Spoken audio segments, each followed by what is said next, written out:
வணக்கம். இது தமிழ்வினின் மதிய நேர பிரதான செய்திகளுடன் நான் லக்ஷனா யாதவன். முதலில் தலைப்புச் செய்திகள். தேசபந்து தென்னகோன் குற்றவாளி சபையில் அறிவித்த சபாநாயகர். போராட்டத்தில் ஈடுபடும் இலங்கை மின்சார சபை ஊழியர்கள். பிரதமர் நீதியரசர் பதவிக்கு ஜனாதிபதியினால் பரிந்துரைக்கப்பட்ட பெயர். செங்கலடி பொதுச்சந்தையில் கடைகள் உடைத்து திருட்டு, போலீசார் விசாரணை. இலங்கையில் நடைமுறைக்கு வரவுள்ள கடுமையான சட்டம். குற்றப்புலனாய்வு பிரிவினருக்கு பாரப்படுத்தப்பட்டுள்ள செம்மணி விவகாரம். பதவியை துறந்த இந்திய துணை ஜனாதிபதி பரந்த அவசர கோரிக்கை. மூச்சு காணும் இலங்கையின் பொருளாதாரம். தொடர்வன விரிவான செய்திகள்.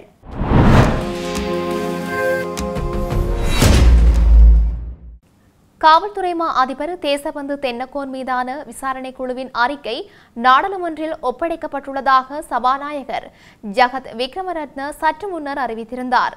அதன்படி தென்னகோனை விசாரித்த குழு அவர் மீது முன்வைக்கப்பட்ட குற்றச்சாட்டுகளில் குற்றவாளி என்று கண்டறிந்துள்ளதாக சபாநாயகர் தெரிவித்துள்ளார். இன்றைய நாடாளுமன்ற அமர்வின் போதே சபாநாயகர் இந்த விடயத்தினை குறிப்பிட்டுள்ளார். இந்த அறிக்கை மீதான விவாதம் விரைவில் இடம்பெறும் என்றும் அது பற்றிய விவரங்கள் விரைவில் அறிவிக்கப்படும் என்றும் அவர் தெரிவித்துள்ளார். இந்த விசாரணை குழு உச்ச நீதிமன்ற நீதிபதி பி சூரசேன தலைமையில் நீதிபதி WMNP இத்தவால மற்றும் தேசிய காவல்துறை ஆணையகத்தின் தலைவர் EWM லலித் ஏகநாயக்க ஆகியோரை கொண்டிருந்தது. 2002ஆம் ஆண்டு 5ஆம் இலக்க அதிகாரிகளை நீக்குதல் நடைமுறை சட்டத்தின் பிரிவு 5 கீழ் தேசபந்து தென்னகோனை காவல்துறை அதிபர் பதவியிலிருந்து நீக்குவதற்கான விசாரணை குழுவை நியமிப்பதற்கான தீர்மானம் கடந்த ஏப்ரல் 4ஆம் தேதி நாடாளுமன்றத்தில் நிறைவேற்றப்பட்டமையும் சுட்டிக்காட்டத்தக்கது. இலங்கை மின்சார சபையின் மறுசீரமைப்பு சட்டமூலத்திற்கு எதிர்ப்பு தெரிவித்து மருத்துவ விடுப்பு போராட்டத்தில் ஈடுபட போவதாக மின்சார சபை தொழிற்சங்கங்கள் அறிவித்துள்ளன. கொழும்பில் நேற்று நடைபெற்ற செய்தியாளர் சந்திப்பின் போது மேற்படி தீர்மானம் மேற்கொள்ளப்பட்டுள்ளது. அதன்படி 28 தொழிற்சங்கங்களின் பிரதிநிதிகள் இன்று இலங்கை மின்சார சபை தலைமை அலுவலகம் முன் போராட்டம் நடத்தப்போவதாக அறிவித்துள்ளனர். இலங்கை மின்சார சபை மறுசீரமைப்புக்காக அரசாங்கத்தால் நாடாளுமன்றத்தில் சமர்ப்பிக்கப்பட்ட சட்டமூலத்தில் சில பிரிவுகளை நிறைவேற்ற 3/2 பங்கு சிறப்பு பெரும்பான்மை மற்றும் வாக்கெடுப்பு தேவை என்று உச்ச நீதிமன்றம் சமீபத்தில் சபாநாயகருக்கு தெரிவித்தது. அதன்படி குளநிலையின் போது சட்டமூலத்தில் தொடர்புடைய திருத்தங்களை சேர்க்க அரசாங்கம் திட்டமிட்டுள்ளது. மின்சார திருத்த சட்டமூலம் மீதான 2வது வாசிப்பு விவாதம் நாளை மறுநாள் நடத்த திட்டமிடப்பட்டுள்ளமையும் சுட்டிக்காட்டத்தக்கது. இலங்கையின் அடுத்த பிரதம நீதியரசராக உச்சநீதிமன்ற நீதியரசர் பிரீதி பத்மன் சூரசேனவின் பெயர் பரிந்துரைக்கப்பட்டுள்ளது. இந்த பரிந்துரையை ஜனாதிபதி அனுரகுமார திசாநாயக்க அரசியலமைப்பு சபைக்கு வழங்கியுள்ளார். இந்த பரிந்துரையின் மீது இறுதி முடிவை எடுக்கும் வரையில் அரசியலமைப்பு சபை நாளைய தினம் கூட உள்ளது. தற்போதைய தலைமை நீதிபதி மூர்த்தி பெர்னாண்டோ எதிர்வரும் ஜூலை 27ஆம் தேதி ஓய்வு பெறவுள்ள நிலையில் அவர் எதிர்வரும் 25ஆம் தேதி உச்சநீதிமன்றத்தில் தனது பிரியாவிடை உரையை நிகழ்த்த உள்ளார். நீண்டகால நீதித்துறை சேவையில் அனுபவம் பெற்ற பிரீதி பத்மன் சூரசேன உச்ச நீதிமன்றின் சிரேஷ்ட நீதியரசர்களில் ஒருவர் என்பதும் சுட்டிக்காட்டத்தக்கது. மேலும் அவர் நீதித்துறை சேவை ஆணைக்குழுவின் உறுப்பினராகவும் பணியாற்றிய அனுபவம் பெற்றவர். இதேவேளை நாட்டில் பரபரப்பாக பேசப்பட்ட பல முக்கிய வழக்குகளில் நீதிபதியாக பணியாற்றியவர் என்பதும் குறிப்பிடத்தக்கது. தற்போதும் போலீஸ் மா அதிபர் தேசபந்து தென்னகோன் மீது எழுந்துள்ள குற்றச்சாட்டுகள் தொடர்பாக விசாரணை நடத்தும் நாடாளுமன்ற மூவரடங்கிய விசாரணை குழுவின் தலைவராகவும் பணி வகித்து வருகின்றார். இந்த பரிந்துரை ஏற்கப்பட்டால் பிரீதி பத்மன் சூரசேன இலங்கையின் அடுத்த பிரதம நீதியரசராக நியமிக்கப்படுவார். மட்டக்களப்பு செங்கலடி பொதுச்சந்தையில் நள்ளிரவு கடைகள் உடைக்கப்பட்டு பணம் உட்பட பொருட்கள் திருடப்பட்டுள்ளது.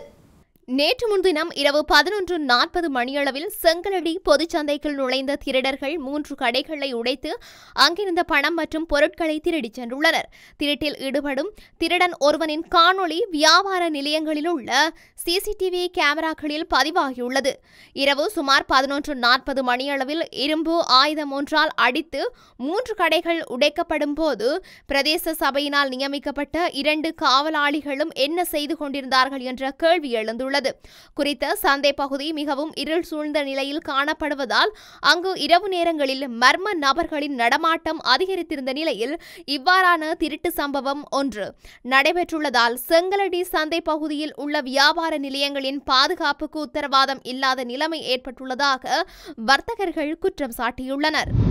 போக்குவரத்து குற்றங்களுக்காக நீதிமன்றங்களால் தற்காலிகமாக உரிமம் ரத்து செய்யப்பட்ட ஓட்டுநர்கள் அடுத்த ஆண்டு முதல் பயிற்சி வகுப்புகளுக்கு அனுப்பப்படுவார்கள் என்று மோட்டார் போக்குவரத்து ஆணையாளர் நாயகம் கமல் அமர்சிங்க தெரிவித்துள்ளார். பயிற்சி பாடத்திட்டத்தை முடித்து ஓட்டுநர் இடைநீக்க காலத்தை நிறைவு செய்த ஓட்டுநர்களுக்கு நீதிமன்றங்கள் ஓட்டுநர் உரிமங்களை வழங்கும் என்று ஆணையாளர் குறிப்பிட்டுள்ளார். போக்குவரத்து குற்றங்களை செய்யும் ஓட்டுநர்களுக்கான பாடத்திட்டத்தை அறிமுகப்படுத்த இந்த சட்டம் அதிகாரம் பெற்றிருந்தாலும் அது இன்னும் செயல்படுத்தப்படவில்லை. எனினும் தற்போது அதற்கான பாடத்திட்டம் தயாரிக்கப்பட்டு வருவதாக அவர் கூறியுள்ளார். செயல்பாட்டு திட்டத்தில் அதை சேர்த்து 2026ஆம் ஆண்டு முதல் முன்னெடுக்க அமைச்சு திட்டமிட்டுள்ளதாக ஆணையாளர் தெரிவித்துள்ளார். இடைநிறுத்தப்பட்ட யாழ்ப்பாணம் அரியாலை சித்துப்பாத்தி இந்து மயானம் மனித புதைகுழியின் அகழ்வு பணிகள் நேற்றைய தினம் மீள ஆரம்பமாகின. இரண்டாம் கட்ட அகழ்வில் 16ஆம் நாள் அகழ்வு பணி யாழ்ப்பாண நீதவான் நீதிமன்ற நீதிபதி ஏ ஆனந்தராஜா மேற்பார்வையில் இடம்பெற்றது. நேற்றைய அகழ்வின் போது 7 எண்பு தொகுதிகள் புதிதாக அடையாளம் காணப்பட்டுள்ளன. இதன்படி சித்துப்பாத்தி மனித புதைகுழியில் அடையாளம் காணப்பட்ட மனித எண்பு தொகுதிகளில் மொத்த எண்ணிக்கை 72ஆக அதிகரித்திருக்கின்றது. இதுவரை 65 எண்பு தொகுதிகளில் முழுமையாக அகழ்ந்தெடுக்கப்பட்டும் இருக்கின்றன. இந்த நிலையில் யாழ்ப்பாண போலீசாரின் விசாரணையின் கீழ் இருந்த மனித புதைகுழி விசாரணை குற்றப்புலனாய்வு பிரிவினருக்கு போலீஸ் மா அதிபரினால் பாரப்படுத்தப்பட்டுள்ளது.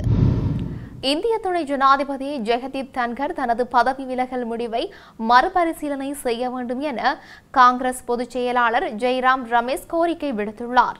குறித்த கோரிக்கையை ஜெய்ராம் ரமேஷ் தனது எக்ஸ் தள பக்கத்தில் பதிவிட்டுள்ளார். குடியரசு துணைத் தலைவர் தன்கரின் திடீர் பதவி விலகல் புரிந்து கொள்ள முடியாத அதிர்ச்சியாக உள்ளது. நீதித்துறை தொடர்பான முக்கிய அறிவிப்புகளை இன்று அவர் வெளியிட இருந்தார். உடல்நிலையில் தன்கர் கவனம் செலுத்த வேண்டும் என்பதில் எந்த மாற்று கருத்துமில்லை. இருப்பினும் இந்த முடிவை அவர் மறுபரிசீலனை செய்ய வேண்டும் என ஜெய்ராம் ரமேஷ் தனது எக்ஸ் தள பக்கத்தில் பதிவிட்டுள்ளார். இந்திய துணை ஜனாதிபதி ஜெகதீப் தன்கர் உடல்நல குறைபாடு மற்றும் மருத்துவ பராமரிப்புக்கு முன்னுரிமை அளிக்க வேண்டியதன் அவசியத்தை காரணம் காட்டி அவர் பதவி விலகலை அறிவித்துள்ளார். ஜனாதிபதி திரௌபதி முர்முவிடம் தனது பதவி விலகல் கடிதத்தை அவர் அளித்துள்ளார். இந்த நிலையில் புதிய துணை ஜனாதிபதியை தேர்ந்தெடுப்பதற்கான பணிகள் நடந்து வருகின்றன. சர்ச்சைகளில் சிக்காத ஒருவர் தேர்ந்தெடுக்கப்படுவார் என நம்புவதாக பாஜக தலைவர் ஒருவர் தெரிவித்துள்ளதாக தெரிவிக்கப்படுகின்றது. மேலும் இந்த பதவிக்கு பழம்பெரும் தலைவர் ஒருவரின் பெயர் பரிந்துரைக்கப்படலாம் என்றும் அவர் தெரிவித்துள்ளதாக இந்திய ஊடகம் செய்தி வெளியிட்டுள்ளது.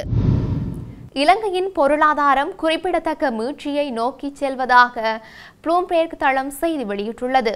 இதன்படி அடுத்த ஆண்டுக்குள் நாட்டின் உற்பத்தி வளர்ச்சி 2018ஆம் ஆண்டு தொற்று நோய்க்கு முந்தைய நிலைகளை விட அதிகமாக இருக்கும் என்று கணிப்புகள் தெரிவிக்கின்றன. அண்மைய ப்ளூம்பேர்க் பொருளாதார அறிக்கையின்படி இந்த ஆண்டும் இலங்கையின் அடுத்த ஆண்டும் பொருளாதார மீட்சி தொடரும் என்று கணிக்கப்பட்டுள்ளது. இந்த அறிக்கை 2024ஆம் ஆண்டில் 5% வலுவான மொத்த உள்நாட்டு உற்பத்தி வளர்ச்சியையும் அதைத் தொடர்ந்து 2025இல் 3.5% விரிவாக்கத்தையும் 2026இல் 2.9% வளர்ச்சியையும் கணித்துள்ளது. இந்த நிலையில் குறித்த நீடித்த அபிவிருத்தி வளர்ச்சி 2018 அபிவிருத்தி உச்சத்தை தாண்டி செல்லும் என்று எதிர்பார்க்கப்படுகின்றது. இது இலங்கையின் பொருளாதார நெருக்கடி காலத்திற்கு பின்னர் ஒரு குறிப்பிடத்தக்க திருப்பு முனையை குறிக்கின்றது என்றும் ப்ளூம்பேர்க் தெரிவித்துள்ளது. செய்திகளின் நிறைவாக மீண்டும் தலைப்புச் செய்திகள். தேசபந்து தென்னகோன் குற்றவாளி சபையில் அறிவித்த சபாநாயகர். போராட்டத்தில் ஈடுபடும் இலங்கை மின்சார சபை ஊழியர்கள். பிரதமர் நீதியரசர் பதவிக்கு ஜனாதிபதியினால் பரிந்துரைக்கப்பட்ட பெயர். செங்கலடி பொதுச்சந்தையில் கடைகள் உடைத்து திருட்டு, போலீசார் விசாரணை. இலங்கையில் நடைமுறைக்கு வரவுள்ள கடுமையான சட்டம். குற்றப்புலனாய்வு பிரிவினருக்கு பாரப்படுத்தப்பட்டுள்ள செம்மணி விவகாரம். பதவியை துறந்த இந்திய துணை ஜனாதிபதி பரந்த அவசர கோரிக்கை. மூச்சு காணும் இலங்கையின் பொருளாதாரம். இத்துடன் தமிழ்வினின் மதிய நேர பிரதான செய்திகள் நிறைவு பெற்றன. செய்திகளை உடனுக்குடன் அறிந்து கொள்ள தமிழ்வின் என்ற எமது யூடியூப் பக்கத்தினூடாக இணைந்திருங்கள். வணக்கம்.